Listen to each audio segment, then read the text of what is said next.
Bienvenue dans Les Vraies Voix, c'est le Vraie Voix du vendredi et le Vraie Voix du vendredi. Et j'ai envie de dire, c'est presque un week-end. Quasi. C'est quasi. C'est vrai. Oui, mais oui. on travaille quand même dans la joie et dans la bonne humeur, comme le lundi, le mardi, le mercredi, le jeudi, vendredi. Ça va, Philippe David? Ça va très bien, et vous? Oui, ça va très bien. Oui. Vous savez que là, j'ai une envie de faire des heureux. Pas vous? Direct, il a envie de faire des heureux. Moi, j'ai envie de vous dire, Philippe, tout ce que vous demandez, je le mettrai en place. Vous avez envie de faire des heureux? Très bien. Allez, je vous ai converti au davidisme. Ah ouais, c'est bien. Allez, le grand sapin de Noël Sud Radio, c'est maintenant. Grâce à Philippe David, pour vous de gagner peut-être un cadeau de Noël en direct sur Sud Radio. Vous allez donc gagner peut-être ce cadeau. Écoutez bien, votre séjour d'une semaine pour 4 personnes à la montagne, à la mer ou à la campagne grâce à Odalis Vacances. Un coffret de célèbres couteaux de table et des ateliers français Perceval ou encore de nombreux autres cadeaux qui vous attendent au pied du sapin. Alors on ne sait pas du tout ce qu'il y a dans ce cadeau et s'il y a un cadeau. En attendant, si vous voulez tenter votre chance, c'est facile, c'est le 0826 300 300.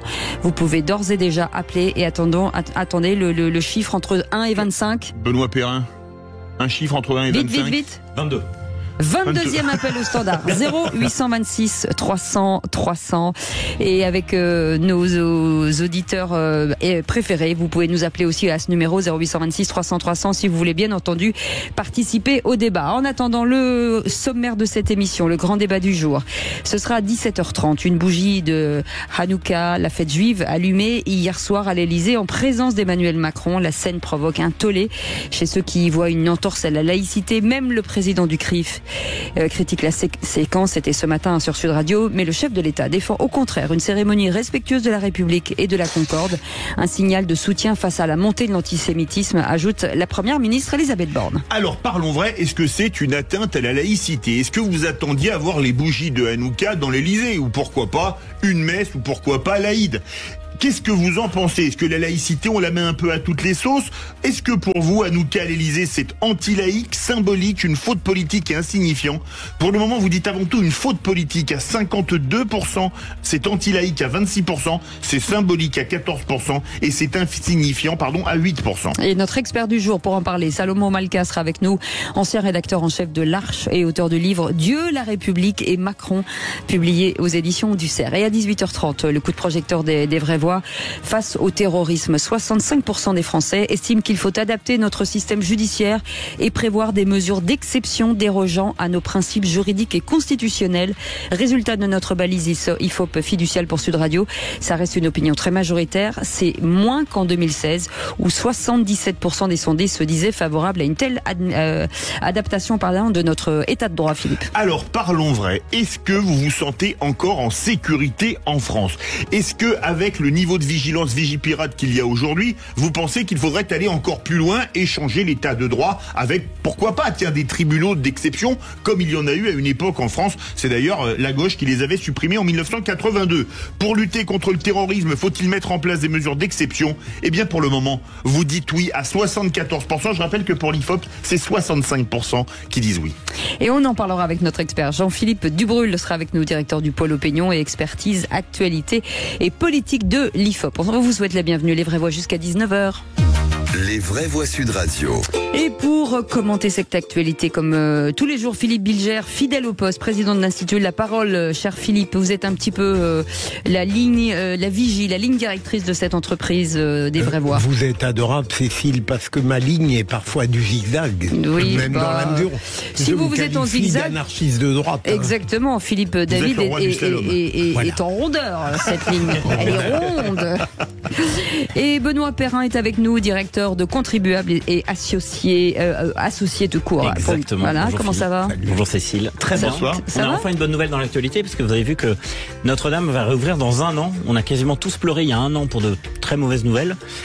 Puisque la cathédrale, donc comme vous le savez, avait été incendiée. Et là, enfin une bonne nouvelle ce matin. Dans 1 an, pile poil, on pourra à nouveau admirer ce chef-d'œuvre. Enfin une promesse d'Emmanuel Macron qui aurait été tenue.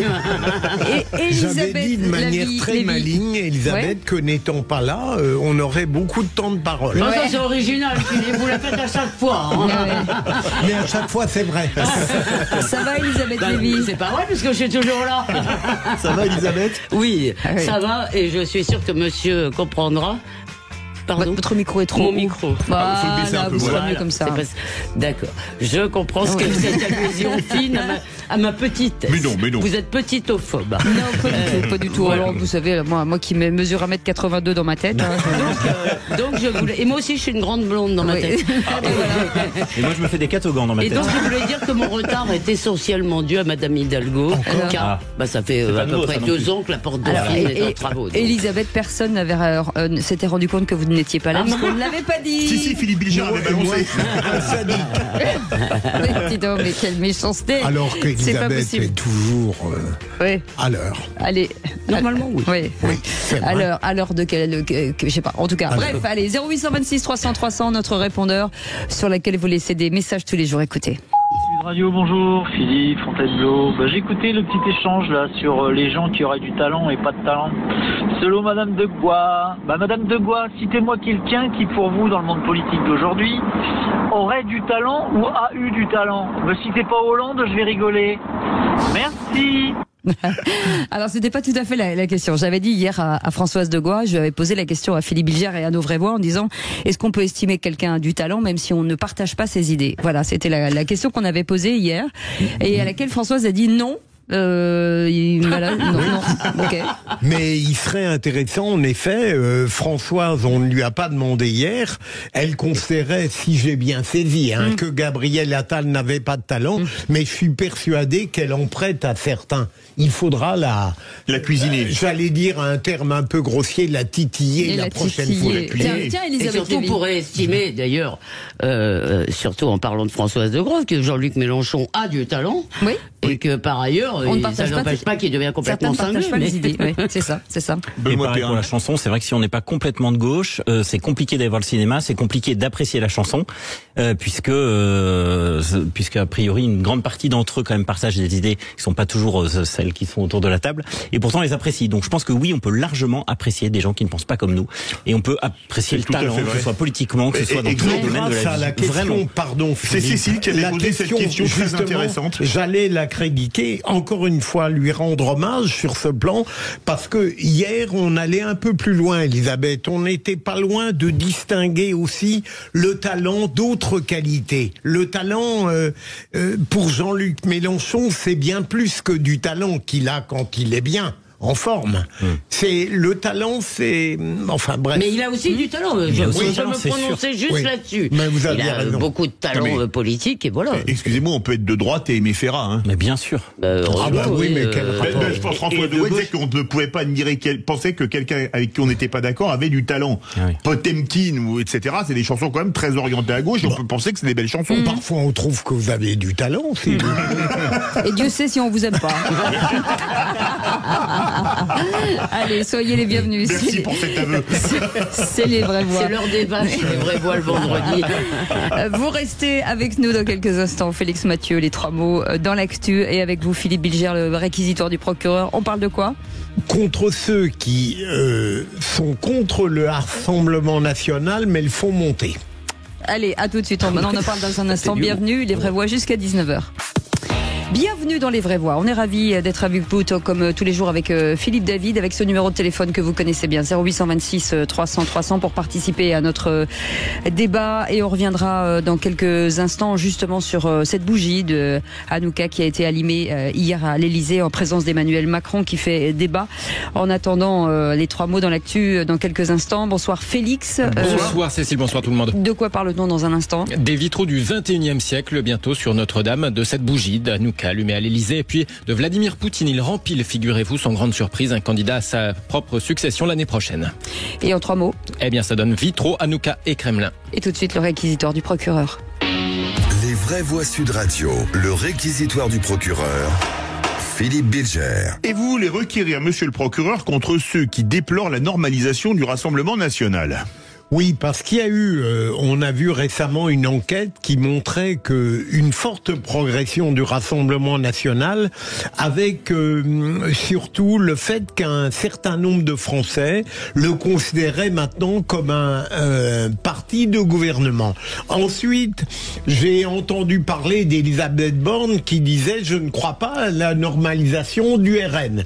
J'ai lu un édito équivoque c'est quasiment un pléonasme du journal Le Monde hier qui disait au fond c'est terrible, le Rassemblement national monte, mais sans à aucun moment percevoir que ceux qu'il dénonçait étaient les responsables de cette montée, puisque dans cet édito, en réalité, il louait les deux ministres qui profondément sont les plus maladroits, Dupond-Moretti, Olivier Véran et éventuellement Elisabeth Borne. Donc je veux dire par là que, et je ne vais pas être obligé, ma chère Cécile, de préciser pour me garder de toute atteinte démocratique que je ne vote pas pour le Rassemblement national, mais que j'ai le droit de dire que si on veut continuer à le faire monter, je ne crois pas jusqu'à la victoire de Marine Le Pen en ce qui me concerne en 2007, eh bien, que 2027. Que ses adversaires continuent à le traiter de la sorte. Elisabeth Lévy. Non, évidemment, je suis complètement d'accord. Je dirais que la normalisation sera parfaitement achevée quand vous n'aurez plus besoin de préciser que vous ne votez pas pour eux. Mais ce qui est extraordinaire, si vous voulez, c'est la capacité à simplement regarder les faits. C'est-à-dire, ça fait 40 ans, hein, le politique du cordon sanitaire, ça commence un peu de temps après Dreux. Oui, donc c'est 83, 84, ouais. Et donc, plus on a fait le cordon sanitaire, plus on a fait les gloussements indignés, les pas moi, pas ça, etc., plus le Front National est monté. Et bien entendu, les électeurs ont déjà tranché. Je veux dire, pour eux, le Rassemblement National est un parti comme les autres. Il me semble même que c'est le premier de France. En termes de sondage pour les européennes, oui. Non, mais en termes d'électeurs, à la présidentielle, au premier tour, par exemple. Non. Non, c'était Macron qui était juste devant. Oui. Benoît Perrin. Le Rassemblement national, c'est simple. Soit il est dans le cadre de la loi, et à ce moment-là, on lui permet de se présenter, et à ce moment-là, on lui parle. Soit il est hors de la loi, et dans ce cas-là, on l'interdit. Donc ça, c'est le premier point. Deuxième point, en démocratie, a priori, des partis politiques qui font des voix, c'est qu'a priori, ils répondent quand même à une aspiration de la population. Et pour ceux qui souhaitent combattre le Front National, ou le Rassemblement National, j'ai qu'un conseil à leur donner, c'est simplement essayer de satisfaire les problèmes, de résoudre les problèmes que le Rassemblement National dénonce. Et comme ça, vous le ferez baisser. Sarkozy, en 2007, pour le coup, avait réduit le Rassemblement National à portion congrue, simplement. 10,88, je crois, pour Jean-Marie Le Pen. Avec un record. Lui, il a fait combien? 32% au premier tour, je crois, Sarkozy? Quelque chose comme ça, un gros record. 30, ouais, simplement parce que, il répondait aux aspirations d'un certain nombre de Français. Donc, si le Rassemblement National est si haut, c'est peut-être parce que, il met le doigt sur des problématiques que les Français dénoncent. Mais surtout parce qu'il, juste un dernier mot, c'est parce qu'il leur, en fait, sans le Rassemblement National, toute une partie de la gauche est orpheline. Elle ne sait plus quoi dire. Vous aviez raison, Françoise, Elisabeth, pardon. C'était après le premier tour des législatives, c'était effectivement le premier parti de France, avant la réunion de la NUPES, en fait. Avant même la NUPES? Ouais. Oui. Non, avant que la NUPES ne se forme. Voilà. Merci beaucoup, Philippe Bilger. Tout de suite, les 3 mots dans l'actu, c'est Félix Mathieu. Les vraies voix Sud Radio. Et 3 mots dans l'actu, Félix, qui sont vitraux, Hanouka, et Kremlin. Des vitraux contemporains sur Notre-Dame. L'archevêque de Paris le demandait. Emmanuel Macron le confirme. À 1 an de sa réouverture, la cathédrale portera la marque du XXIe siècle. Allumer une bougie et en même temps une polémique, c'était une erreur de célébrer la fête juive Hanouka à l'Élysée, estime sur Sud Radio le conseil représentatif des institutions juives de France. Et puis, c'est dit, Vladimir Poutine rempile. Oui, il annonce se présenter à la présidentielle russe de 2024. Après un quart de siècle au pouvoir, il n'y a pas d'autre choix possible selon lui. Les vraies voix Sud Radio. Après la pyramide de François Mitterrand devant le Louvre, les vitraux d'Emmanuel Macron sur Notre-Dame. Autant la flèche de Viollet-le-Duc retrouve sa silhouette d'avant l'incendie de 2019 au sommet de la cathédrale, mais pas tous les vitraux. Donc l'archevêque de Paris voulait du contemporain pour les 6 vitraux des chapelles latérales sud de la nef. Eh bien le feu vert tout à l'heure du chef de l'État sur le chantier de la reconstruction à 1 an de la réouverture de l'édifice. Nous allons lancer un concours qui permettra aux artistes contemporains de soumettre sur la base d'une commande qui va être passée, une œuvre figurative qui permettra ensuite, sur la base des travaux d'un jury qui sera présidé par Monsieur Blistel, de décider d'une œuvre qui sera ainsi apposée. Et le siècle qui est le nôtre aura sa place au milieu de plusieurs autres qui figurent dans les œuvres de cette cathédrale. Les anciens vitraux de l'époque de Viollet-le-Duc vont prendre place dans un musée de l'œuvre de Notre-Dame aux côtés de l'ancien coq endommagé par l'incendie. Emmanuel Macron a profité aussi de la journée pour inviter le pape à la réouverture de la cathédrale dans un an. Et le deuxième mot, c'est Hanouka, bien sûr. Le début de la fête juive a été célébré hier soir dans la salle des fêtes de l'Élysée en présence d'Emmanuel Macron. Le chef de l'État indique ne pas regretter du tout cette cérémonie dans l'esprit, dit-il, de la République et de la Concorde. Hier soir, le grand rabbin de France a allumé la première bougie du candélabre en entonnant un chant aux côtés du président. Et même au sein des représentants de la communauté juive, beaucoup s'interrogent sur la séquence eu égard au sacro-saint principe de laïcité, à l'image du président du CRIF, Jonathan Arfi, au micro Sud Radio de Jean-Jacques Bourdin. C'est pas la place au sein de l'Élysée d'allumer une bougie de Hanouka. L'ADN républicain, c'est de se tenir loin de tout ce qui est religieux. J'ai été, pour être honnête, surpris. C'est pas le lieu où on s'attend à ce que cela se passe. Je pense que c'est effectivement quelque chose qui, à mon avis, n'a pas vocation à se reproduire. C'est une erreur ? Ça s'inscrit, vous savez, dans une série de gestes politiques qui peuvent être questionnés. Le président de la République avait assisté à la Donc messe, vous vous à la messe du pape. questionnez, vous vous demandez pourquoi le président de la République a fait cela. C'est une vraie question parce que c'est pas traditionnellement le rôle de la puissance publique d'accueillir une cérémonie religieuse. Le président du Conseil représentatif des institutions juives de France ce matin sur Sud Radio. On reparle évidemment de cette séquence d'Hanouka à l'Élysée dans quelques instants pour le grand débat des vraies voix. Je voulais juste dire un mot, c'est que c'est une blague juive, cette histoire. La bougie de Hanouka qui énerve même le président du CRIF, c'est une histoire juive. Et moi, je préfère en rire. Allez, troisième mot, Kremlin. Vladimir Poutine sera candidat à sa propre succession l'an prochain. Et oui, la fin d'un faux suspense, faut bien le dire. Après un quart de siècle au pouvoir et une réforme constitutionnelle pour lui permettre de rester en poste jusqu'à 2036, l'année de ses 84 ans. Pour le moment, en tout cas, Vladimir Poutine en a 71. Et donc, en marge d'une cérémonie avec des militaires engagés en Ukraine, eh bien, il fait cette annonce sur le registre de celui qui se dévoue quasiment à son corps défendant. Oui, je suis contraint de rempiler. Je tiens à le répéter. À une autre époque, j'ai eu d'autres pensées concernant cette question. Mais je comprends qu'aujourd'hui, il n'y a pas d'autre choix possible. Je vais donc me présenter au poste de président de la Russie. Le président russe Vladimir Poutine, c'était à Moscou tout à l'heure. Oui, c'est intéressant de voir que les dictatures ressemblent aux démocraties. Parce que le discours elle-même, je vais faire don de mon énergie à la France. Mais en l'occurrence, il ne peut plus. Le président Macron. Et je crois que si la Russie veut faire quelques économies, à mon avis, ils peuvent se dispenser d'organiser cette élection. Oui. C'est contribuable associé qui parle. Donner, je sais plus, il y a un nombre de mandats limité quand même. Jusqu'à 2036. 2036, ça très bien. Non, il aura 84 ans. Exercice de maths à donner aux élèves français. Donc ça veut dire encore 13 ans de pouvoir. Oui. C'est long. C'est long pour... bref. Mais comme il est nécessaire. Oui, bien sûr. Merci en tout cas, Félix Mathieu. Merci, Félix. Et dans un instant, le grand débat du jour, on va revenir sur cette information. Emmanuel Macron qui a donc allumé cette bougie de Hanouka à l'Élysée, un soutien à la communauté juive. Le gouvernement dément toute atteinte à la laïcité avec cette question du jour, Philippe. Oui, cette question du jour. Hanouka à l'Élysée, c'est anti-laïque. Vous dites oui à 28%, symbolique oui à 13%, une faute politique oui à 50% et insignifiant oui à 9%. Venez réagir au 0826 300 300. Et on va en parler avec Salomon Malka, journaliste et écrivain, ancien directeur de la revue L'Arche et collaborateur au Figaro Vox. Bonsoir, merci d'être avec nous. Bonsoir. Petite question avant le débat, est-ce que c'est une polémique surjouée ? Écoutez, je n'étais pas à la cérémonie, mais quelqu'un tout à l'heure qui était à la cérémonie m'a dit c'est une manifestation d'indépendance de la part d'Emmanuel Macron.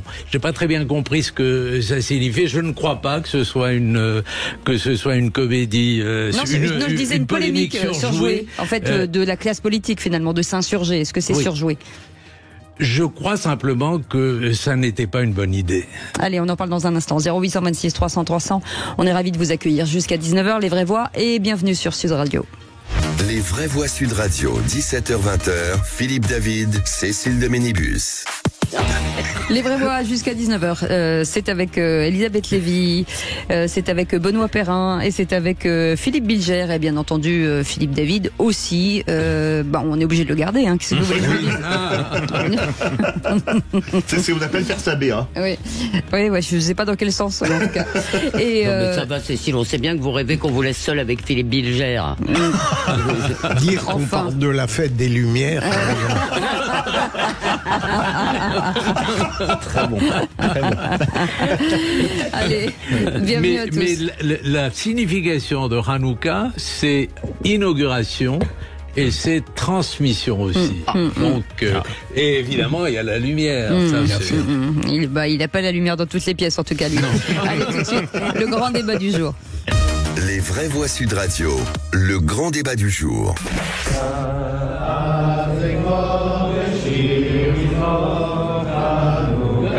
Une remise de prix, justement pour saluer la lutte contre l'antisémitisme du président de la République. Et il n'y a absolument aucune ambiguïté. À l'occasion de ce prix, il y a eu cet allumage de bougies. Je pense que c'est une erreur. Comment vont réagir les représentants des autres religions à qui on oppose la laïcité pour expliquer que les symboles religieux n'ont pas leur place au sein de la République?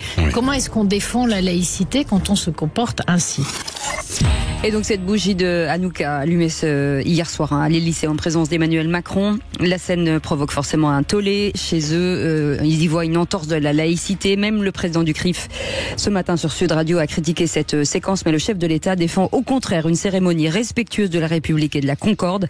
Un signal de soutien face à la montée de l'antisémitisme, ajoute la première ministre. Oui, et parlons vrai, est-ce que pour vous il s'agit d'une atteinte à la laïcité? Est-ce que pour vous, Macron a commis une erreur politique, une faute politique? C'est ce que vous dites à 52%. Est-ce que c'est une atteinte à la laïcité? Vous dites oui à 28%. Est-ce que c'est symbolique simplement pour montrer qu'il lutte contre l'antisémitisme 12%? Ou est-ce que c'est insignifiant, on ne devrait même pas en parler? Vous dites oui à 8%. On attend vos appels au 0826 300 300. Et notre invité pour en parler, Salomon Malka, était avec nous, journaliste et écrivain, ancien directeur de la revue L'Arche et collaborateur au Figaro Vox, et ce livre, qui sera peut-être un film, tiens. Oui, Dieu, la République et Macron, cuisine et confession, c'est publié aux éditions du Cher, c'est sorti il y a 4 ans. Pour jouer le rôle de Dieu? Ouais. Non, c'est déjà pris par Philippe Bilger. Il est question de Dieu aussi, et il est question d'histoire juive, parce que je raconte là-dedans, j'ai pas été à la cérémonie de Hanouka à l'Élysée, mais j'ai été à la synagogue de la Victoire il y a 2-3 ans, et où Emmanuel Macron était invité pour le Nouvel An juif. Et le grand rabbin Corsia a pris la parole. Il y avait une ferveur dans la salle. Tout le monde s'interrogeait. Le président dans la choule, c'est un peu comme dans l'histoire juive. Et il n'a pas dit un mot. Et il est sorti. Et il a fait expliquer par sa porte-parole à l'époque qu'il n'avait pas le droit, la Constitution le lui interdisait, il ne pouvait pas prendre la parole dans une synagogue. Et d'ailleurs, en sortant, il y a les gens, et il y a quelqu'un qui lui a dit « Bravo, Monsieur le Président, pour votre discours ». Et il dit « Oui, c'est le discours le plus facile que j'ai jamais eu à faire ». Il n'a pas dit un mot. Allez, petit tour de table avant de revenir à vous, Salomon Malka. Philippe Bilger, sur cette... Vous penchez de quel côté, vous? C'est une faute politique. Je remercie Salomon de m'avoir fait comprendre que j'étais invité ce soir aux vraies voix. Non, mais plus sérieusement, je crois à la fois que c'est insignifiant, que c'est une faute politique parce que non seulement la transgression de la laïcité et les fluctuations d'Emmanuel Macron dans sa lutte contre le poison de l'antisémitisme avec des attitudes très étranges, surprenantes. Pendant ce temps-là, on continue à interdire des crèches au nom de la laïcité. Et troisième élément, je crois que cet événement est révélateur de l'étrange psychologie d'Emmanuel Macron qui ne peut jamais admettre la moindre erreur, comme si en réalité il fallait qu'en permanence il se justifiât par rapport à lui-même. Ça me pose un problème sur ce plan-là. Elisabeth Ça Lévy. c'est très répandu chez les politiques. Non, pas à ce point-là. Pas à ce point-là, vous avez raison. Non, mais alors moi, d'abord, Salomon, qu'on appelle Shlomo. Voilà. C'est mon petit nom. Voilà.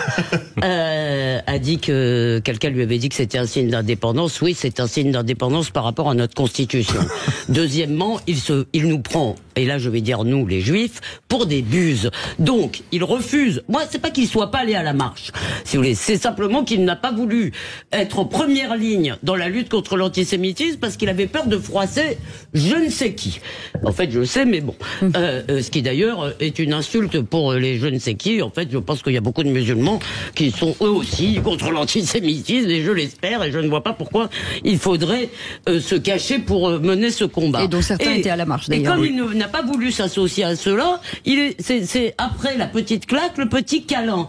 C'est un truc de pervers narcissique, ça, hein, vous savez, d'alterner les... Maintenant, vous faites un petit câlin. Il nous prend pour des buses. Là, le combat contre l'antisémitisme, il avait toute sa légitimité dedans, c'est un combat politique. Il n'a aucune légitimité à faire cela à l'Élysée. Moi, j'ai allumé mes petites lumières de Hanouka, parce que c'est une très jolie fête chez moi, c'est comme ça qu'on fait. Ça me paraît très bien. Et je ne sens pas du tout que le président est du côté des Juifs dans ce combat parce qu'il a fait cela. En plus, si vous voulez, on déboulonne des statues de la Vierge ou de Saint-Michel du côté de l'île de on enquiquine les maires qui mettent des crèches alors que c'est vraiment une tradition culturelle. Et je me demande si le 24 décembre il aura piscine ou s'il va souhaiter un bon Noël, une bonne fête de la nativité et pas des bonnes fêtes de fin d'année à tous nos concitoyens catholiques et chrétiens. Mais je trouve ça, enfin vraiment, c'est ni fait ni à faire. Benoît Perrin. Alors, est-ce qu'il y a une atteinte à la laïcité? Moi, je pense que vraiment non. Faut quand même pas exagérer. Je trouve que c'est tempête dans un verre d'eau, franchement. Je trouve que c'est aller dans le sens des malades en quelque sorte qui ont fait de la laïcité quasiment une religion avec ses dogmes. Et parmi les dogmes, il y a le fait que les politiques ne doivent rien avoir avec la religion. Et je suis vraiment, je m'en méfie, et je me méfie aussi des politiques qui considèrent qu'il faut se soumettre à toutes les caprices des religions. Moi, je pense qu'il faut une position médiane, c'est-à-dire un peu comme le général de Gaulle, qui était a priori quand même un fervent catholique, et qui considérait que un responsable politique devait, dans le cadre de ses fonctions, ne pas mettre en avant telle ou telle, enfin pratiquer sa religion. Exemple, comme vous le savez très bien, dès lors qu'il allait en tant que président de la République dans une messe officielle, il ne communiait pas. Ce qui ne l'empêchait pas d'aller à l'église le dimanche matin. Et je pense que cette position me semble être la meilleure, c'est-à-dire qu'un homme politique doit être distant vis-à-vis des religions, mais à distance raisonnable. Deuxième point, et je pense que ça c'est l'essentiel, mais ça vous l'avez dit, c'est une faute politique majeure. C'est une maladresse. Il a voulu se rattraper de tout ce qu'a expliqué Elisabeth à l'instant, et c'est la maladresse des malhabiles. Je rejoins tout à fait ça. Je veux dire que il a essayé peut-être je crois que c'est Elisabeth Borne qui a dit, il a voulu faire un signe, qui a minoré un peu la chose en disant il a voulu faire un signe à la communauté juive après son absence à la manifestation contre l'antisémitisme. Mais la majorité beaucoup de juifs français considèrent que il a mal fait de ne pas aller à la manifestation. C'était une erreur déjà de ne pas aller à la manifestation contre l'antisémitisme. Réparer les choses par c'est un peu, il y a un problème quand même avec vous avez rappelé que j'ai fait un livre là-dessus, il a un problème avec la loi de 1905. Il sait pas trop comment, par quel biais l'attraper. Alors il a joué un peu de tous les registres là-dessus. Il a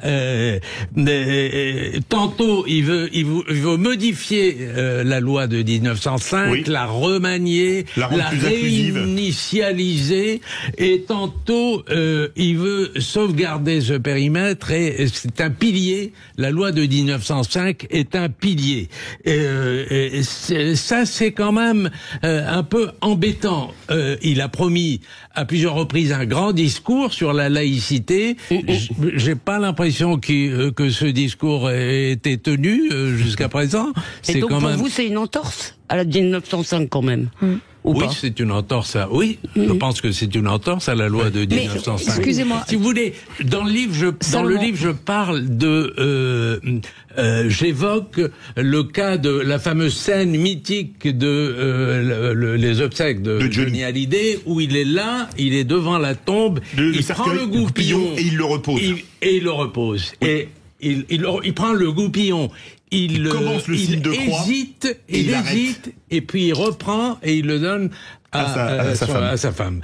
Je crois que cette hésitation était très saine, parce que dans cette hésitation, finalement, il y a toute la loi de 1905 qui est contenue. Allez, Philippe Bilger. Il semble d'ailleurs qu'il ait fait plus. Il disait ça n'est pas une cérémonie. Il a fait un acte très précis qui montrait qu'il a mis un bout de foi et de respect dans cette... Mais je continue à penser, pardon de me citer moi-même, c'est un moyen peut-être d'avoir raison. C'est pas idiot, je vais faire ça maintenant. Je pense que c'est dérisoire et d'une certaine... Mais c'est dérisoire, mais c'est une faute politique. Et derrière tout cela, en permanence, il y a toujours chez Emmanuel Macron un désir de réparer les erreurs d'hier, mais aussi quelque chose qui relève d'un souci de transgression minime ou grave. Un homme, il ne peut rien faire comme les autres. Il y a quelque chose dont on parle assez peu, c'est que les autres cultes étaient présents. C'est-à-dire qu'il n'y avait pas que des juifs. C'est intéressant de le dire aussi, parce que moi j'entends effectivement parler de d'Hanouka. C'est quand même une fête juive. Oui, non mais ils auraient Elisabeth, il y avait d'autres représentants des autres religions. Ils étaient là pour assister à une célébration. Non, ils étaient là pour voir la remise du prix. C'était pour ça, la remise du prix, d'accord. Mais il n'empêche, je comprends pas d'ailleurs comment on peut dire que c'est pas une entorse à la loi de 1905. Là, pour le coup, c'est quand même le premier magistrat, on dit, le premier responsable de l'État. Élu, le premier personnage de l'État. En plus, je rappelle d'ailleurs que ça n'empêchera pas évidemment les Juifs qui vont à la synagogue de prier pour la France, comme chaque Shabbat, dans toutes les synagogues de France, qui méritent d'être signalées. C'est pas rien. Et c'est important. Mais ça devrait être dérisoire. En fait, dans un autre climat, si vous voulez, où il n'y aurait pas une telle crispation des identités, où il n'y aurait pas la question de l'islam, évidemment, et de l'islamisme qui se pose à nous, si vous voulez, et qui demande une remise en cause de la laïcité, comme le prouve encore le sondage qui est sorti hier, si vous voulez, peut-être que dans d'autres périodes, ce serait passé crème, comme on dit. Mais en ce moment, c'est vraiment une faute. Allez, 0826 300 300. On revient dans quelques instants. Christophe qui est avec nous du Val d'Oise. Bonsoir Christophe. Bonsoir. Et vous voulez réagir suite à cette question. Hanouka à l'Élysée, c'est anti-laïque. Vous êtes 28% à dire oui pour le moment. Une faute politique 52, symbolique 12 et insignifiant 8. On vous écoute, Christophe du Val d'Oise. Vous avez le droit de vous citer vous-même, comme Philippe Bilger. Vous avez surtout le droit de citer Philippe Bilger. Bien sûr. Allez-y. Sidération et incompréhension ce matin lorsque j'ai entendu ça. Le président de la République ne sait plus où aller, ne sait plus ce qu'il fait. C'est pas possible. Que penser de la population du monde entier qui le regarde? Le président de la République nous représente, nous les Français. Qu'est-ce qu'ils peuvent penser aujourd'hui? Est-ce qu'on imagine, on va parler de De Gaulle tout à l'heure, est-ce qu'on imagine De Gaulle allumer la bougie de Hanouka à l'Élysée? Enfin, c'est pas possible. À un moment où le gouvernement israélien pilonne le peuple palestinien, les femmes et les enfants en première ligne, c'est un très très mauvais signe. Je ne comprends pas. Alors, on va faire réagir tout le monde. Oui. Imagine-t-on le général de Gaulle, ça m'a rappelé un certain François Fillon qui parlait de, comment il s'appelle, de Sarkozy mise en examen. La mise en examen. Vous citiez le général de Gaulle, mais est-ce qu'il n'y a pas quand même une question qui se pose? C'est vrai que, vu la situation, c'était vraiment pas le bon moment. Non, excusez-moi, alors ça vraiment, ça me choque que vous fassiez le lien. Ça n'a rien à voir. Je pose la question. Non, ça me choque qu'on fasse le lien. Je suis navré. D'abord, si vous voulez, oui, Israël tue des civils, mais ça n'est pas leur but, contrairement à celui du Hamas. Leur but est de démilitariser Gaza, c'est-à-dire de se défendre. Après, on peut tout à fait critiquer tout ce qu'on veut de la politique israélienne, mais ça n'est pas en lien avec la laïcité, n'est pas en lien, elle ne va pas évoluer avec la situation au Proche-Orient. C'est quoi cette histoire? Je suis désolé. Salomon Malka. Je rejoins tout à fait ce qui vient d'être dit. Mais je note quand même que ce grand écart à propos de Hanouka fait penser aussi au grand écart sur le plan diplomatique et politique dans la guerre Israël-Hamas de la part du président Macron. C'est vrai qu'il a dit tout et le contraire de tout. Voilà. Donc il y a eu au début, il voulait faire la coalition Daesh contre le Hamas. Et ensuite, dans une intervention à la BBC, il prend le contre-pied. Il déclare qu'il faudra 10 ans pour éradiquer Alors, il paraît qu'il y a eu des passages coupés à la BBC, ça je vous le dis aussi, mais qu'après il avait appelé le président israélien Isaac Herzog pour s'expliquer qu'il y avait eu des moments coupés, etc. C'est pour remettre vraiment en contexte. Oui. Mais après, quant au général de Gaulle et à la communauté juive, il a reçu très souvent le grand rabbin Kaplan, avec qui il était, ils étaient très très complices, et très un peu comme aujourd'hui le grand rabbin Corsia avec Emmanuel Macron. Et quand il avait fait, souvenez-vous, quand il avait fait son discours peuple sûr de lui-même et dominateur, c'était en le 67. grand rabbin Kaplan est allé le voir et il a essayé de le persuader que quand il disait peuple d'élite sûr de lui-même et dominateur, c'était plutôt, et quand on le met dans le contexte du reste de sa conférence de presse, c'était plutôt un éloge, un compliment. Et vous savez ce que De Gaulle avait répondu au grand rabbin Kaplan ? Il lui avait répondu « De Gaulle antisémite ». Vous y croyez, monsieur le grand rabbin? C'est le grand rabbin Kaplan qui l'avait raconté.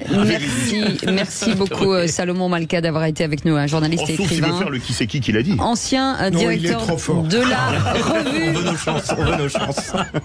L'Arche et collaborateur de Figaro Vox, et ce livre, Philippe. Dieu, la République et Macron, cuisines et confessions, publié aux éditions du Cerf. Et puis en attendant, on va vous faire plaisir. C'est votre moment, je crois, en tout cas le moment de la personne qu'on va avoir au bout du fil dans quelques instants. Aurélie qui est avec nous. Bonsoir Aurélie, en direct de Bordeaux. Bonsoir. Bonsoir Philippe, bonsoir Flavie, bonsoir toute l'équipe. Ma chère Aurélie, c'est l'occasion pour vous d'ouvrir votre cadeau de Noël en direct sur Sud Radio. Et on va voir si vous avez gagné. Et qu'avez-vous gagné? Écoutez.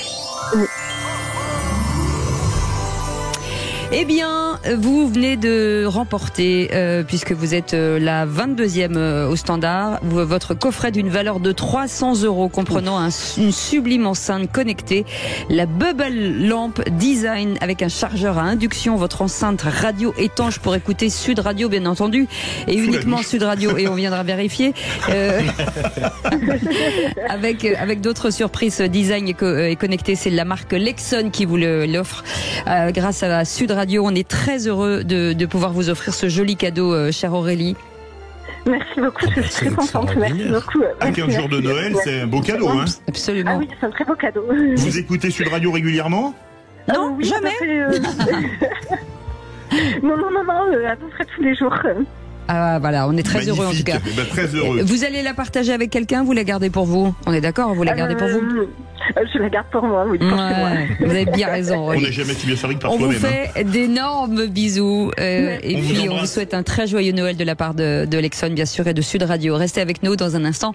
Le qui c'est qui l'a dit. À tout de suite. Les vraies voix Sud Radio, 17h-20h, Philippe David, Cécile de Ménibus. On a fait une heureuse avec Sud Radio. On a offert un très très joli cadeau, et votre cadeau, c'est nous, bien entendu. Bienvenue dans notre... On s'aime. Non, je plaisante. Elle s'auto-embrasse. Ben oui, bien sûr, je m'auto-embrasse. Heureusement que je ne compte que sur moi-même. Philippe Bilger est avec nous. Vous avez tort. Elisabeth Lévy est avec nous et Benoît Perrin, directeur de Contribuables Associés. Et nous avons gardé Salomon Malka, journaliste et écrivain, avec ce livre Dieu, la République et Macron. Cuisine et confession. Et ben là, la cuisine, ça va. Elle va tourner, je pense. Là, la cuisine, c'est la crème fouettée, là. Ouais, c'est la crème renversée tout de suite. Tout de suite, le quiz de l'actu.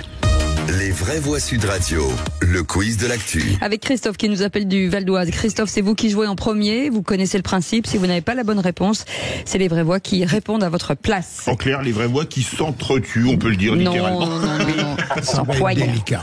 Allez, première question. Question qui c'est qui l'a dit en réaction à Hanouka, fêté à l'Elysée. Macron président, c'est un gamin de 10 ans avec une panoplie du petit chimiste, mais de la vraie nitroglycérine et de vraies allumettes. Alors on vous aide, c'est une sénatrice socialiste, ancienne ministre. Langoucha. Rossignol. Elle l'avait dit en premier. Non, parce qu'Elisabeth a commencé à le dire alors qu'il n'avait Mais pas après, je l'ai dit en parlé. même temps. Après, Non, je l'ai mais, dit exactement mais en ce même Philippe temps. David, moi je vais le fouetter. On annule le point. Bon, je mets un point à Benoît Perrin Voilà, merci. aussi et un point à Philippe Bilger. Bah oui, on l'a dit en même Mais temps. pardon. Seconde Mais je ne suis question. pas pour Allez, s'il vous l'égalité plaît. à la française. Philippe Bilger. Est-ce qu'un auditeur pourrait me défendre contre cette injustice? Qui c'est qui l'a dit Christophe, en vous. réaction à Hanouka fêtée à l'Elysée? Il n'y a absolument aucune ambiguïté sur le combat du président et du gouvernement sur la laïcité. C'est une femme et elle est ministre. Oui, je le sais. Laissez-moi Christophe. parler. Christophe. En face. Langoucha. Panier. Bonne réponse. Agnès Pannier-Runacher. Ouais, alors on pourrait quand même chipoter panier, excusez-moi. C'est un panier de quoi? C'est un panier de crabes ici. Écoutez, qui c'est qui l'a tweeté en parlant de Hanouka à l'Elysée, bientôt Pâques, l'Aïd, et on demandera aux enseignants d'expliquer la laïcité à nos enfants. Christophe. C'est un député. De la Somme. Oui.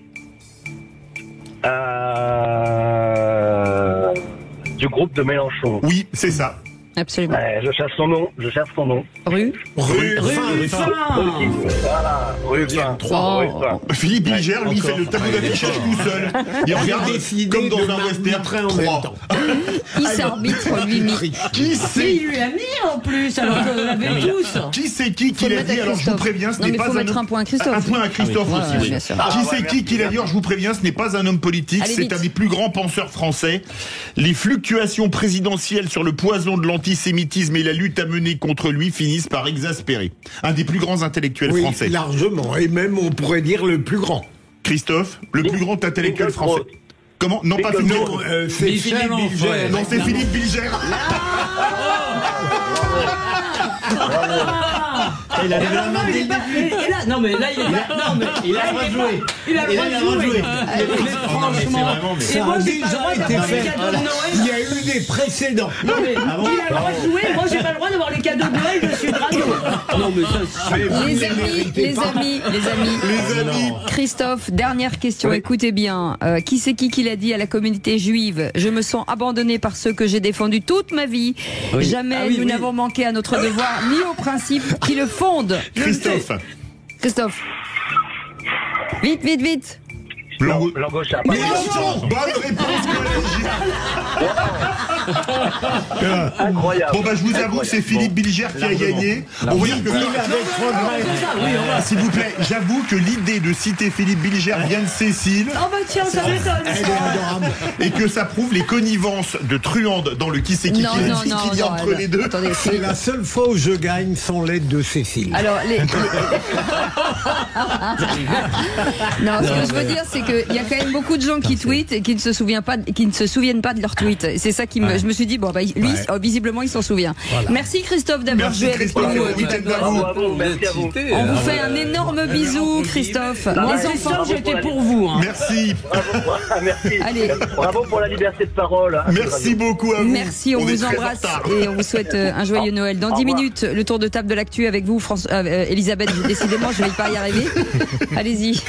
On parle de quoi? Pardon. Eh bien, je crois qu'une déclaration d'Anne Hidalgo à propos de Clément Beaune s'impose, mes amis. Avec Benoît. Alors c'est une lettre à Bruno Le Maire. Bruno Le Maire, dites enfin, s'il vous plaît, la vérité aux Français sur la situation économique de notre pays. Philippe Bilger. Trop d'identité, pardon. Allez, on en parle dans un instant. 0826 300 300, soyez les bienvenus. Les vraies voix Sud Radio, 17h-20h, Philippe David, Cécile de Ménibus. Bienvenue dans Les Vraies Voix avec nos vraies voix du jour que nous sommes ravis d'accueillir. Elisabeth Lévy est avec nous. Ça va Elisabeth ? Ça va super. Bon, tant mieux, on est ravis. Philippe Bilger, bien sûr, président de l'Institut de la Parole. Ça va toujours très bien. Transcendé par son triomphe. Je vous ai rien demandé, Philippe Bilger. Et Benoît Perrin, directeur de Contribuables Associés. Son triomphe mal acquis. Enfin bon. Et allez tout de suite le Top Click avec Félix Mathieu. Les vraies voix Sud Radio, c'est le Top Click. Et cher Félix, au lendemain de la diffusion d'un complément d'enquête à son sujet, Gérard Depardieu est en tête des tendances Twitter ce soir. Bah oui, c'est le sujet le plus commenté. Ces obscénités proférées par l'acteur filmé par Yann Moix lors d'un voyage en Corée du Nord. L'émission de France 2 s'est procuré les images, elle les diffusait hier soir. Et attention aux oreilles sensibles, on est dans du très très vulgaire. Par exemple, dans l'extrait où on le voit dans un centre équestre nord-coréen. Les femmes adorent faire du cheval. Elles ont le clito qui frotte sur le pommeau de la selle et là ça... Ah ben vous c'est normal, c'est des grosses salopes. Il va même jusqu'à sexualiser une fillette d'une dizaine d'années. Si jamais il galope, elle jouit. C'est bien ma fifi, continue, tu vois, elle se gratte là. Et à l'extérieur, l'acteur continue sur le même ton. Là-bas, oui, je sais, j'ai vu, c'est comme ma bite, bien sûr. J'ai une poutre dans le caleçon. J'aimerais être un cheval pour faire corps avec la machine et vos moules. Sa petite moule qui doit être bien touffue, bien poilue. Elle sent déjà la jument. Et alors, ce qui fait polémique dans la polémique, c'est cette séquence très partagée par des féministes où l'on voit Farid Kider, un ami de Gérard Depardieu, tenter de relativiser la séquence sur le plateau de Cyril Hanouna sur C8. Moi, je le connais bien, donc en fait, j'ai pas la même vision. Moi, Gérard, c'est un déconneur. C'est vrai qu'on a mis une musique dramatique derrière, c'est un film d'horreur quand on le présente comme ça. Si on avait mis une musique drôle, on aurait dit c'est sympa, c'est drôle ce qu'il dit, il est amusant, c'est Gérard. Voilà, c'est Gérard, pour vous donner un exemple, c'est le seul qui va être à table avec Poutine, avec des gens très envoyés, qui va lâcher une caisse, quoi. Ah ouais. Et c'est Gérard. C'est normal pour Gérard. Donc vous passez par la loi de péter, hein. Alors, parmi celles qui partagent cette séquence pour s'en indigner, la journaliste Salomé Saké écrit « Ça va, c'est Gérard », c'est ce qu'on a répondu aux victimes quand elles ont cherché de l'aide. C'est ce que disent tous les défenseurs de Depardieu dans Complément d'enquête, c'est ce que répètent ses amis sur le plateau de TPMP. C'est un classique, dit Salomé Saké, de la culture du viol. L'eurodéputée Manon Aubry va dans le même sens. Elle ironise « Ah bah bien sûr, le problème de cette vidéo de Depardieu, c'est la musique. Sans ça, le voir insulter, dégrader des femmes, des enfants, ça aurait sans doute fait rire tout le monde. Après tout, c'est Gérard, ironise-t-elle chez TPMP, le sentiment d'impunité dans toute sa splendeur pour Manon Aubry. Elisabeth Lévy. Je voulais juste faire remarquer, que dans cette séquence, je l'ai pas vu intégralement, donc je parle sous votre contrôle. Il me semble que la fillette en question n'entend strictement pas ce que dit Gérard Depardieu, que ça s'adresse pas à elle, ça s'adresse. Ils échangent des propos de comptoir, tout à fait déplorables, si on veut, comme ils s'en échangent à peu près, je veux dire tous les jours dans tous les bistrots de France. Mais non, mais. On dirait qu'il a violé cette fillette quand on entend maintenant les féministes. Il ne lui a pas parlé. Elle ne l'a pas entendu. Il faut quand même le rappeler. Maintenant, oui, il tient des propos crapoteux pour essayer d'employer un mot poli. Mais je trouve, si vous voulez, cette espèce de levée de bouclier, j'aime pas les alalis, quoi. Oui, mais là, Elisabeth, vous êtes beaucoup trop indulgente tout de même. C'est pas parce que la petite fille n'entend pas ce qu'il dit, mais ça dépasse, mon cher Félix, la vulgarité. C'est ignoble d'avoir des propos comme ça, et ça fait qu'on s'interroge sur l'état mental d'un type qui ne parle que de ça. Enfin, moi, ça me dépasse, là, j'avoue. Benoît Perrin. Moi, je suis aussi assez gêné quand même par les propos, évidemment, qui sont vraiment pas malins, mais pas j'ai dit que c'était crapoteux. Mais c'est pas pour autant. Plus que grave, oui. Mais néanmoins, je pense pas qu'il faille non plus en faire des caisses sur un type qui a priori déjà prouvé sa vulgarité et son manque de tact. Et je pense que effectivement, ce qui n'exclut pas le talent d'ailleurs. J'allais conclure là-dessus, ce qui n'exclut pas le fait que ce soit certainement le plus grand acteur français. C'est le même registre que pour Hanouka. Ah oui, je comprends bien. Autre sujet en top tendance, justement. Hanouka. Et oui, on en a beaucoup parlé dans ces vraies voix de cette séquence de la bougie d'Hanouka allumée hier à l'Elysée. La vidéo du président du CRIF, Jonathan Arfi, qu'on entendait tout à l'heure, qui critique donc cette séquence sur Sud Radio au nom de la laïcité. La séquence est très repartagée. sur le thème, c'est le président du CRIF qui le dit. Séquence même partagée, figurez-vous, par Jean-Luc Mélenchon, qui profite de l'occasion pour partager cette séquence de Sud Radio sur le thème. Et là, il n'y a pas que moi qui le dis, finalement. Et il y a une chose qui ne buzz pas, et je ne comprends pas qu'elle ne buzz pas plus. À Paris, un référendum va se tenir le 4 février prochain pour augmenter le prix de stationnement des SUV, pour le passer à 12 € de l'heure dans les arrondissements limitrophes de la banlieue, et à, accrochez-vous bien, 18 € de l'heure au centre de Paris. Alors je vais rappeler un chiffre, le déficit commercial de la branche automobile a atteint 20 milliards d'euros en 2022, et je vais vous dire où sont fabriqués une grande partie des SUV qui vont être pénalisés par la mairie de Paris.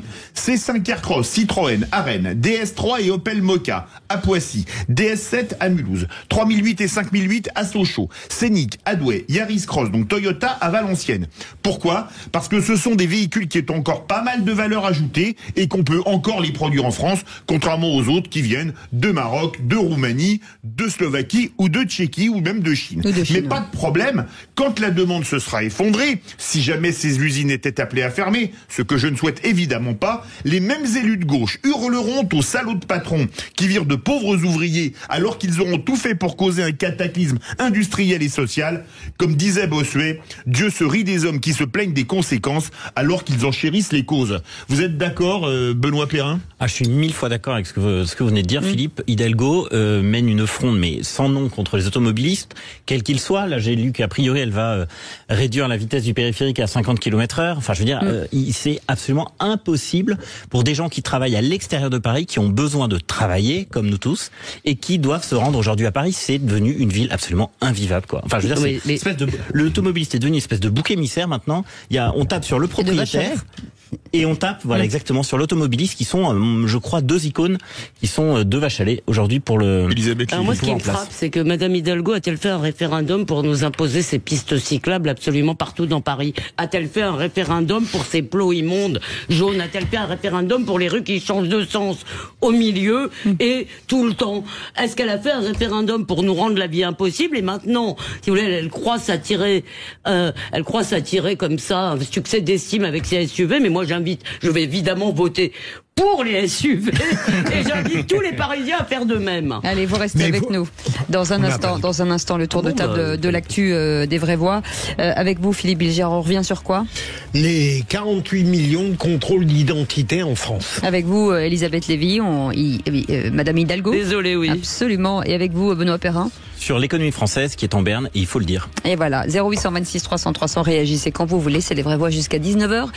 Bon vendredi à tous. Les vraies voix Sud Radio, 17h-20h, Philippe David, Cécile de Ménibus. Retour des vraies voix avec Philippe Bilger, Elisabeth Lévy, Benoît Perrin, et c'est l'heure du tour de table de l'actualité. Vous regardez les actualités régionales? Tour à tour, Finot. On va faire des choses, on discute jamais business à table. Je crois qu'on avait le tour des sujets. Il me demande mon avis sur l'actualité, je lui donne. Le tour de table de l'actualité. Et Philippe Bilger, votre tour de table, c'est une estimation sur les 47 millions de contrôles d'identité réalisés chaque année. Voilà, je n'imaginais pas qu'il y en ait tellement de contrôles d'identité, 47 millions de contrôles d'identité. La Cour des comptes a donné 2 suggestions à propos de ces contrôles d'identité. D'une part, d'améliorer la formation des policiers, et d'autre part, de mettre en place, vous savez, la caméra vidéo. Mais ma dernière observation, c'est formidable quand on voit un tel nombre de contrôles d'identité dans l'année par rapport en définitive aux incidents qui ont lieu à la suite de contrôles. Eh bien, je trouve que c'est une sorte d'hommage qu'on rend à la police. Elisabeth Lévy. Pas pourquoi on veut vous appeler Françoise deux fois. Non, là franchement, j'ai quasiment pas un mot à rajouter parce que je trouve que Philippe a parfaitement raison. Je ne peux pas rajouter, pas un mot à enlever à ce qu'a dit Philippe. Ouais. 100% d'accord. Moi qui croyais que la perfection n'était pas de ce monde.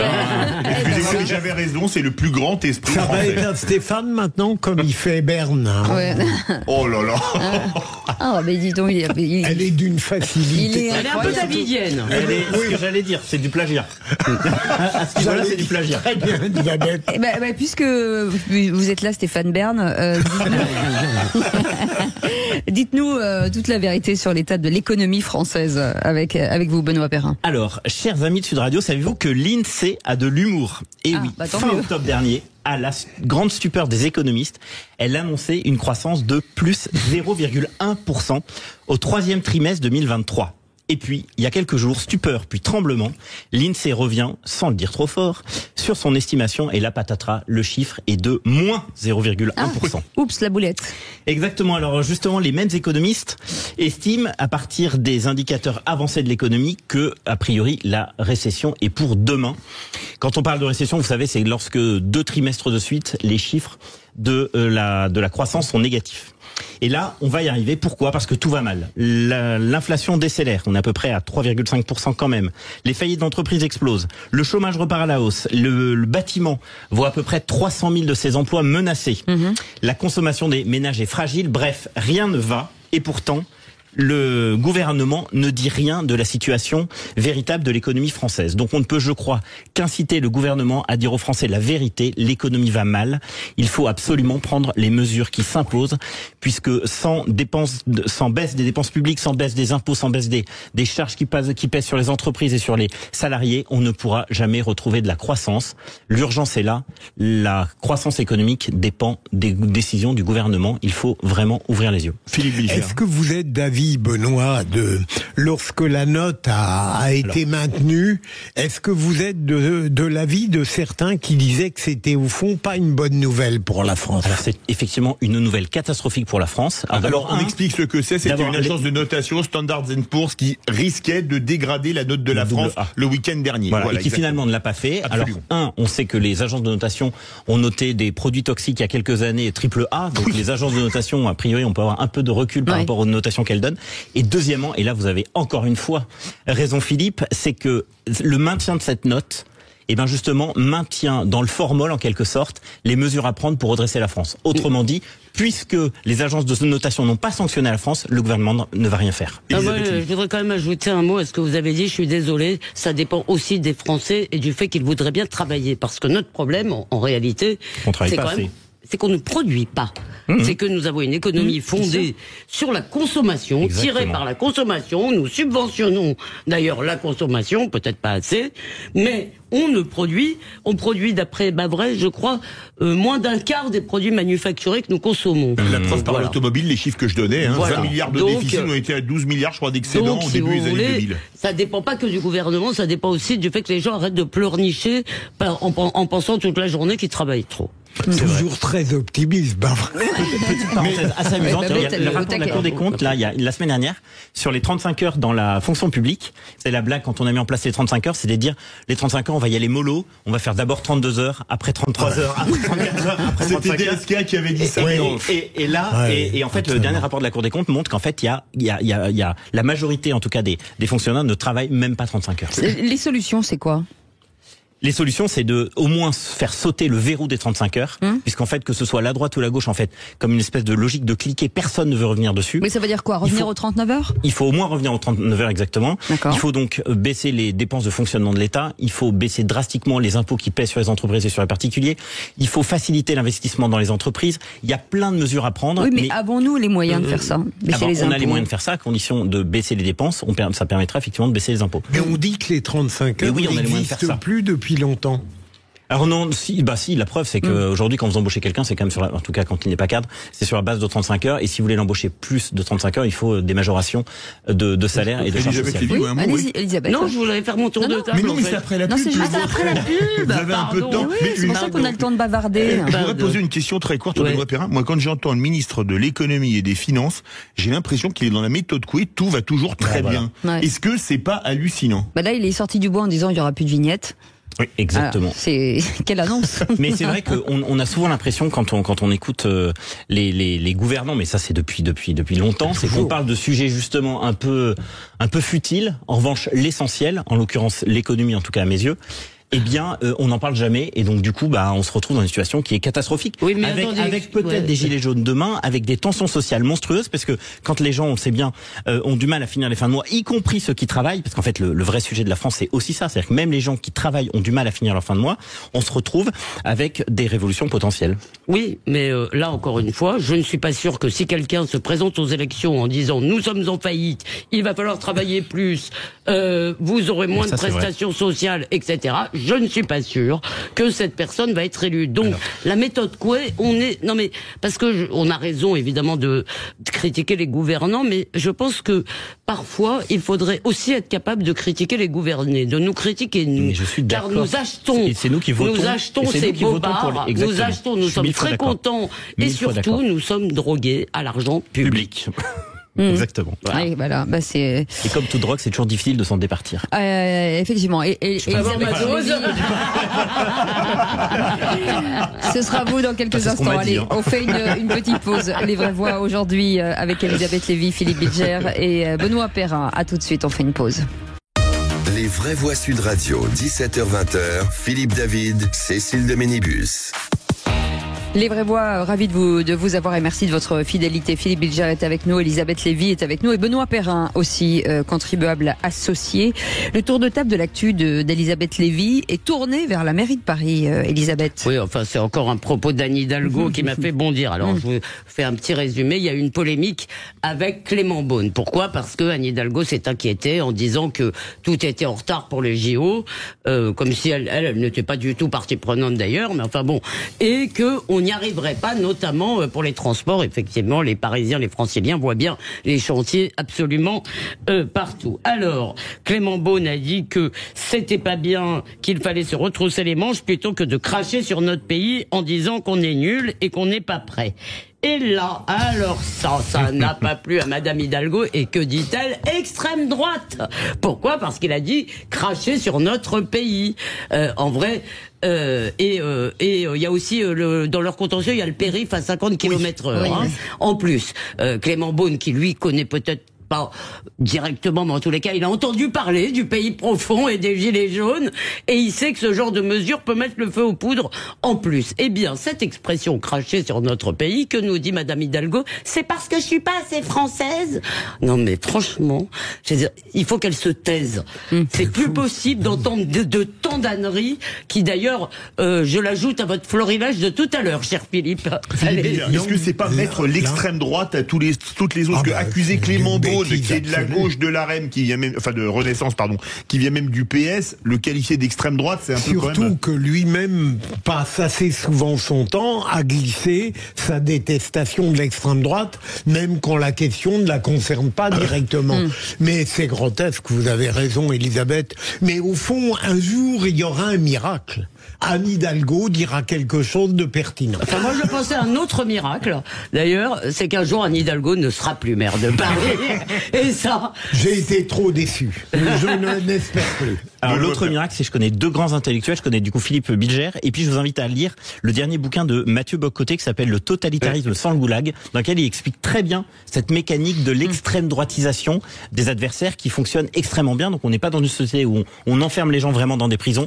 En revanche, on leur coller l'étiquette d'extrême droite permet vraiment de les exclure du champ du débat. Ça ne permet plus. C'est ça qui est marrant. C'est qu'en fait... Non, mais c'est une arme qui est encore utilisée. Non, mais oui, mais en fait, ça n'a plus... Je dis pas que ça fonctionne. Non, mais vous dites que ça permet de les écarter. Non, ça ne permet plus. Pour eux, c'est une arme. Non, c'est fini. Ils savent, que ça tourne à vide, que c'est une rhétorique qui n'a plus aucun effet. Moi, on m'a traité de fasciste d'extrême droite. Je n'ai pas perdu un ami à cause de cela. Alors que si j'avais été vraiment d'extrême droite ou fasciste, je pense que ça aurait eu des conséquences. Donc tout le monde sait que c'est bidon. C'est une espèce c'est des mots avec la bouche, ils ont plus que ça à dire, extrême droite, quand ils savent pas quoi dire, ils disent extrême droite. Mais c'est tellement délirant et c'est tellement une mécanique, même qu'entre eux, ils se qualifient comme tels. Sauf que ça réflexe pas trop bien, quoi. On a le temps, là, c'est ça.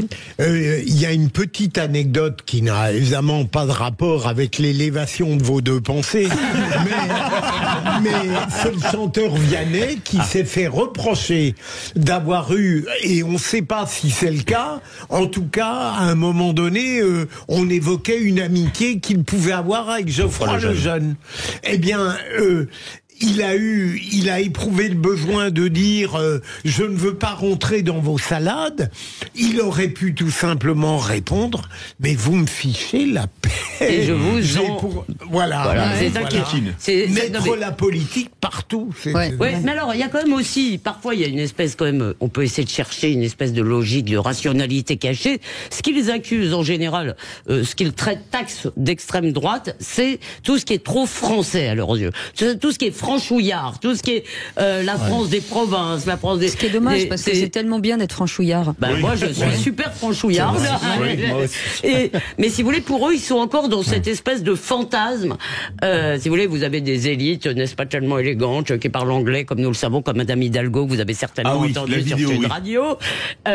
On l'a passé sur Sud Radio, c'était génial. Mais elle est pas franchouillarde, elle est mondialisée, elle s'intéresse aux villes du monde entier. Alors voilà. En fait, je me demande si, je vois bien, vous avez des lectures infiniment nuancées. Mais je vois bien, je me demande au fond si cette extrême droite ressassée, exploitée surabondamment, n'est pas le poison pervers que la gauche jette au visage de la droite pour l'empêcher d'être elle-même. C'est la gauche en définitive. C'est la mise en pratique d'une citation de Staline dans les années 20 ou 30 qui disait « Quand vous débattez avec un adversaire politique, traitez-le de fasciste, le temps qu'il se justifie, vous pourrez argumenter. » C'est une citation de Staline appliquée. Allez, vous restez avec nous. Merci beaucoup, Elisabeth Lévy. Dans un instant, on va revenir sur cette information face au terrorisme. 65% des Français sont favorables à des mesures d'exception, selon un sondage IFOP pour Fiducial Sud Radio. Jean-Philippe Dubrul était avec nous, directeur du pôle opinion, expertise, actualité et politique à l'IFOP. Bonsoir, merci d'être avec nous. Bonsoir. Est-ce que les Français ont appris à vivre finalement avec la menace terroriste? La réponse est simple, oui. On en parle dans un instant. 0826 300 300. À tout de suite, soyez les bienvenus. Les vraies voix Sud Radio jusqu'à 19h. Les vraies voix Sud Radio, 17h-20h, Philippe David, Cécile de Ménibus. Et très bien accompagné, Philippe Bilger est avec nous, Elisabeth Lévy et Benoît Perrin de Contribuables associés. Et vous, 0826 300 300. Et c'est le coup de projecteur des vraies voix, c'est maintenant. Les vraies voix Sud Radio, le coup de projecteur des vraies voix. Et donc face au terrorisme, 65% des Français estiment qu'il faut adopter notre système judiciaire et prévoir des mesures d'exception dérogeant à nos principes juridiques constitutionnels, résultat de notre balise IFOP fiduciale pour Sud Radio, Philippe. Oui, et c'est un chiffre qui baisse puisqu'en 2016, après l'attentat contre le Père Hamel, c'était 77% contre 65% aujourd'hui. Alors est-ce que vous pensez que vous vivez en sécurité en France? Est-ce que vous pensez que la France est préparée face à la menace terroriste avec les règles, les lois actuelles, ou est-ce qu'il en faut de nouvelles pour mettre des mesures d'exception? C'est déjà arrivé notamment à l'époque. Pour lutter contre le terrorisme, faut-il mettre en place des mesures d'exception? Vous dites oui à 74%. Je pensais par exemple à l'époque à l'état d'urgence en 2015, etc. Jean-Philippe Dubrul est avec nous, directeur du pôle opinion, expertise, actualité et politique à l'IFOP. Bonsoir. Merci d'être en direct sur Sud Radio avec vous, Philippe Bilger. Lutter contre, est-ce qu'il faut des mesures d'exception selon vous? Vous qui êtes... On en a déjà, me semble-t-il, eu un certain nombre qui ont été sous l'égide de François Hollande, intégré dans le corpus ordinaire, parce qu'à juste titre, on avait perçu que la menace terroriste allait durer tout le temps. Mais est-ce qu'on peut encore imaginer d'autres mesures encore plus coercitives, procéduralement plus confortables pour les enquêteurs? Certainement. Alors, je pense qu'il faut accepter au moins 2 à 3 constats. Le premier, définitivement, sortir de l'idée que le terrorisme peut appartenir aux principes relevant de la criminalité ordinaire. Deuxième élément, il est évident qu'il faut simplifier les procédures de telle manière, à mon sens, que le terrorisme islamiste ne profite pas d'un état de droit qu'il méprise pour mieux nous tuer à l'avenir. Troisième et dernier élément, je vais le plus vite possible, c'est que il faut arrêter cette perversion française qui, face aux défis du présent, qui nécessitent un certain nombre de mesures, pourquoi pas, qui seront insérées dans le droit ordinaire, a peur que dans le futur, des malfaisants s'en emparent pour nous entraîner vers le fascisme ou que sais-je, un néonazisme. Donc c'est 3 pistes, mais pour le reste, c'est évident qu'on peut toujours faire mieux. En matière de lutte contre le terrorisme, la gauche angélique dirait on peut toujours faire pire. Elisabeth Lévy. Oui, sans doute, on peut toujours faire mieux, mais à condition de ne pas faire n'importe quoi. Parce que moi, je crois quand même que quand on attente aux libertés publiques, c'est qu'on attentera un jour aux miennes. Je veux dire, il n'y a pas... On ne définit pas, la loi est la même pour tous, donc ce qui va s'appliquer aux terroristes islamistes, alors pas ceux qui sont condamnés, qui relèvent d'un autre droit, mais je dis, il faut, quand on touche aux libertés publiques et aux libertés constitutionnelles, il faut le faire avec la main qui tremble, donc le yaka faucon qu'on entend tout le temps, il faut enfermer tous les fichiers S, etc. Pour moi, la limite est simple, c'est-à-dire, je serais assez favorable, par exemple, à ce qu'on trouve une astuce juridico-administrative pour prolonger la détention des individus condamnés et considérés comme dangereux, par exemple, jusqu'aux Jeux Olympiques, qui vont être un problème de sécurité, donc pour se préserver au moins à ce moment-là. En revanche, là où je ne suis pas du tout, et qui d'ailleurs, c'est quand on me dit qu'il faut enfermer des gens qui sont simplement fichés, hein, on parle même pas de la partie centrale du fichier qui est avec toutes les lettres, la SCPRT, oui, mais simplement FSPRT. Des fichiers S, c'est-à-dire de gens qui n'ont commis aucune infraction, parce que là, on entre d'abord dans un champ non constitutionnel et non démocratique, qui me semble tout de même grave, et je ne voudrais pas qu'on leur fasse ce cadeau aux islamistes et aux djihadistes. Tous les fichiers sont pas terroristes. En plus, un de nos grands problèmes aujourd'hui, ça n'est pas les attentats commis par des réseaux ni par des gens fichés, c'est le type qui se radicalise tout seul devant sa télé, devant des vidéos de l'État islamique et qui prend un couteau qui sort. Celui-là, de toute façon, vous pourrez pas grand-chose. Donc, faisons-le, oui, mais alors attention. Et on n'a pas parlé des magistrats, mais j'ai plus le temps. Benoît Perrin. Si vous aurez. Alors c'est vrai, quand on touche aux libertés publiques, je suis assez d'accord avec les deux. Je pense qu'il faut le faire vraiment avec vraiment le plus grand tact. On a, je crois, tous l'impression qu'il y a des moyens et que des lois ont été votées justement pour protéger les citoyens. Qu'est-ce qu'on peut faire de plus? Je sais pas. À partir du moment où exactement elles sont appliquées. Parce que je crois que la vraie difficulté, c'est pas tant encore une fois de faire une énième loi pour lutter contre le terrorisme, mais c'est au moins s'assurer que celles qui sont votées sont appliquées. Et puis deuxièmement, le vrai problème, et ça le juge antiterroriste Trévidic l'explique très bien, et Elisabeth vient de le faire aussi, c'est que la difficulté, c'est pas tant les réseaux, parce que les réseaux, globalement, on arrive quand même à les identifier et à faire en sorte qu'ils ne commettent pas l'irréparable. C'est la personne qui est isolée, contre laquelle il est extrêmement difficile de lutter. Je ne parle même pas du fait que si potentiellement, en plus, il est dérangé psychologiquement, on sait très bien que qu'est-ce qui se passe, on lui donne parce que très souvent c'est ce qui se passe. C'est-à-dire que des gens un peu dérangés psychologiquement, on les envoie à l'hôpital, on leur donne des médicaments, et comme on peut pas les garder, on les sort de l'hôpital. Et donc du coup, on sait aussi que pour le coup, la psychiatrie est aussi le parent pauvre de la médecine. Donc la vraie difficulté, c'est peut-être d'accepter en partie qu'il y a des aléas contre lesquels on ne peut pas grand-chose. Et j'aurais tendance à dire, c'est un peu la vie. Mais on doit quand même attendre, évidemment, que l'État fasse le maximum pour nous protéger, parce que je crois la première demande qu'on a vis-à-vis de l'État, c'est quand même d'assurer notre sécurité. Un mot, il me semble que déjà il y aurait quelque chose qui permettrait de resserrer notre problème, c'est d'arrêter de laisser entrer n'importe qui dans notre pays. Combien d'attentats ont été commis par des gens qui n'avaient rien à faire sur notre sol? Déjà, occupez-vous de l'immigration. Bon sang. Jean-Philippe Dubrul, vous êtes en notre compagnie. Alors on parlait de cette question. Est-ce que quelque part les Français, c'est quand même assez fort, il y a une majorité des 2/3, on peut dire à 65%, sont prêts à aller plus loin dans les mesures de lutte contre le terrorisme, mais jusqu'où à votre avis? En fait, c'est une question existentielle. À l'instant, on parlait d'aléas, on parlait d'un risque terroriste qui est toujours présent, qui pèse, c'est une épée de Damoclès. Et ce chiffre de 2/3 des Français qui nous disent « oui, contre le terroriste, il faut des mesures d'exception », il s'explique par une autre question que nous posons depuis de très nombreuses années, c'est de demander aux Français est-ce qu'ils estiment que la menace terroriste est élevée ou pas dans notre pays. Et le fait est que, depuis 2015, grosso modo, on est quasiment tout le temps au-dessus de 90% des Français qui nous disent que la menace terroriste est élevée dans notre pays, quasiment la moitié qui nous disent qu'elle est très élevée. Autrement dit, quand je vous disais tout à l'heure que les Français avaient appris à vivre avec cette menace.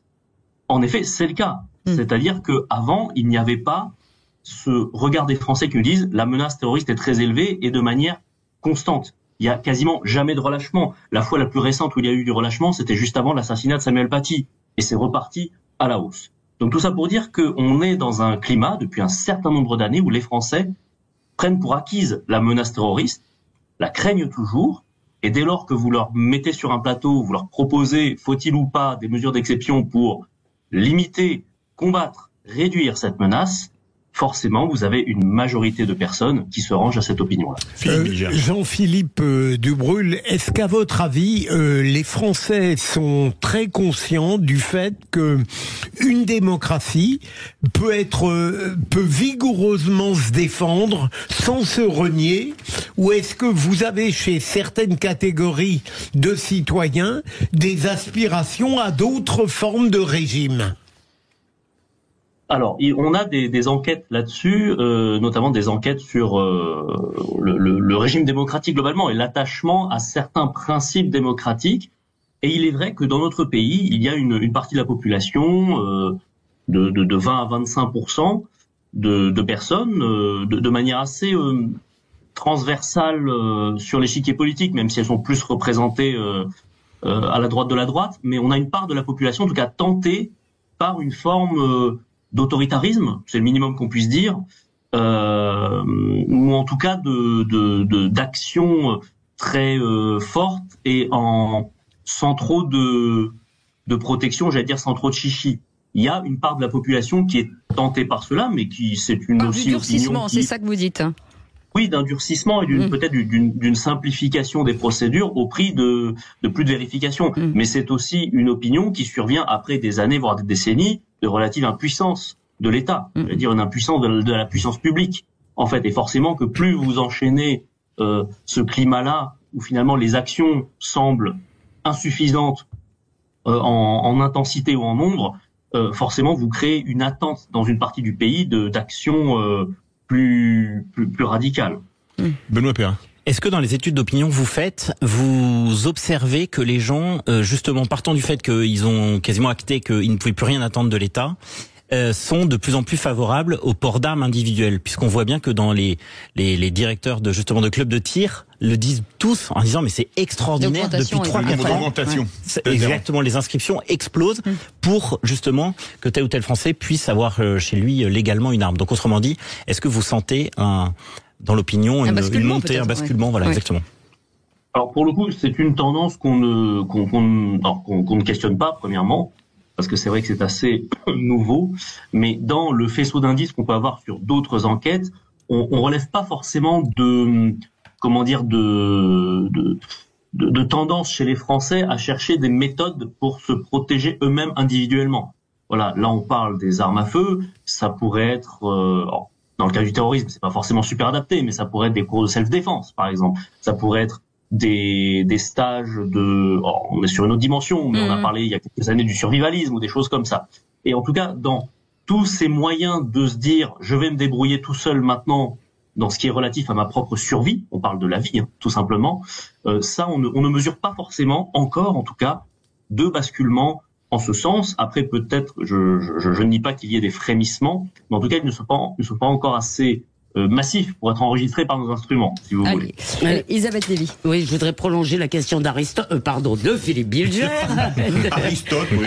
Aristote, c'est bien. C'est trop tôt. Bon, alors, Platon. Donc, non, là, c'est pas assez. Mon sentiment, en fait, c'est pas dans cette étude-là, mais peut-être vous avez, c'est que les Français sont malheureusement, à mon avis, de moins en moins attachés et soucieux de la liberté. Ils sont beaucoup plus soucieux d'égalité, et pour eux, la liberté s'oppose à l'égalité, et je dirais aussi de sécurité qui pour eux s'oppose peut-être à la liberté. Et donc, si vous voulez, est-ce que dans le fond on n'a pas un peu, on se gargarise du mot mais on se fout un peu de la chose? Jean-Philippe Dubrulle, très court. Réponse courte, oui. Réponse un poil plus développée. Dans tout un tas d'enquêtes qu'on a pu faire, chaque fois que les libertés fondamentales ont été remises en cause dans le débat, je pense notamment à tout ce qui est lié à la confidentialité des échanges, au flicage sur Internet, ou aussi à la polémique autour des journalistes qui avaient le droit ou pas de filmer les manifs, Par exemple, dans ces deux exemples-là, quand on interrogeait les Français là-dessus, dans leur immense majorité, je vais être cash avec vous, ils s'en fichaient. Merci beaucoup Jean-Philippe Dubreuil. C'est encourageant, merci. Beaucoup. Directeur du pôle opinion, expertise, actualité politique à l'IFOP. Et merci beaucoup à nos vraies voix du jour. Merci beaucoup Elisabeth Lévy d'avoir passé ce vendredi à nos côtés. De merci. Hanouka. Exactement. N'oubliez pas d'allumer vos bougies, bien entendu. Merci beaucoup Philippe Bilger d'avoir été avec nous. Encore une semaine de passé. Oui, ça passe trop vite. Benoît Perrin, directeur de Contribuables Associés. Merci beaucoup d'être Merci Cécile, merci David. Terminer la semaine vraiment par l'émission des grandes voix, c'est vraiment des vraies voix. En se souvenant des grandes voix, ça doit être la concurrence.